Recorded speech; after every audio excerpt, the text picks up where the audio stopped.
Holy Bible. 2 Chronicles. Chapter 33.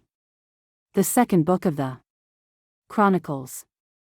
Manasseh reigns in wickedness and worships false gods. He is taken captive into Assyria. He repents and serves the Lord. Amon reigns in unrighteousness and is slain. Chapter 33. Manasseh was 12 years old when he began to reign, and he reigned 55 years in Jerusalem.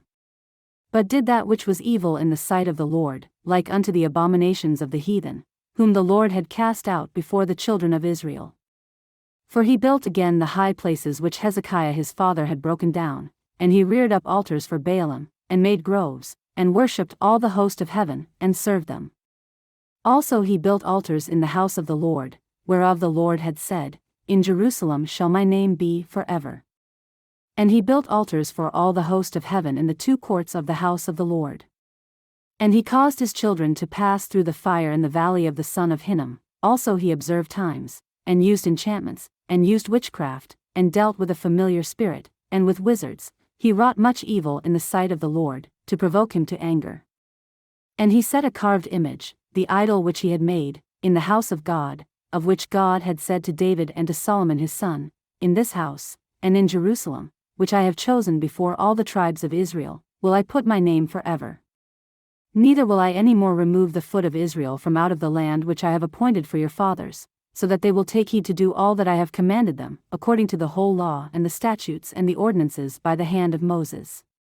So Manasseh made Judah and the inhabitants of Jerusalem to err, and to do worse than the heathen, whom the Lord had destroyed before the children of Israel.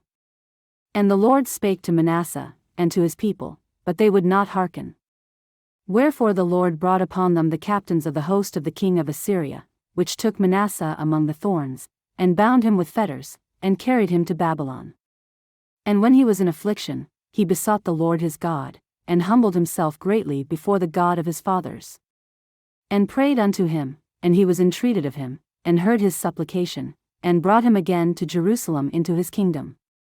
Then Manasseh knew that the Lord he was God. Now after this he built a wall without the city of David, on the west side of Gihon, in the valley, even to the entering in at the fish gate, and compassed about Ophel, and raised it up a very great height, and put captains of war in all the fenced cities of Judah. And he took away the strange gods, and the idol out of the house of the Lord, and all the altars that he had built in the mount of the house of the Lord, and in Jerusalem, and cast them out of the city. And he repaired the altar of the Lord, and sacrificed thereon peace offerings and thank offerings, and commanded Judah to serve the Lord God of Israel. Nevertheless the people did sacrifice still in the high places, yet unto the Lord their God only. Now the rest of the acts of Manasseh, and his prayer unto his God, and the words of the seers that spake to him in the name of the Lord God of Israel, behold, they are written in the book of the kings of Israel. His prayer also, and how God was entreated of him, and all his sin, and his trespass, and the places wherein he built high places, and set up groves and graven images, before he was humbled, behold, they are written among the sayings of the seers. So Manasseh slept with his fathers, and they buried him in his own house, and Amon his son reigned in his stead.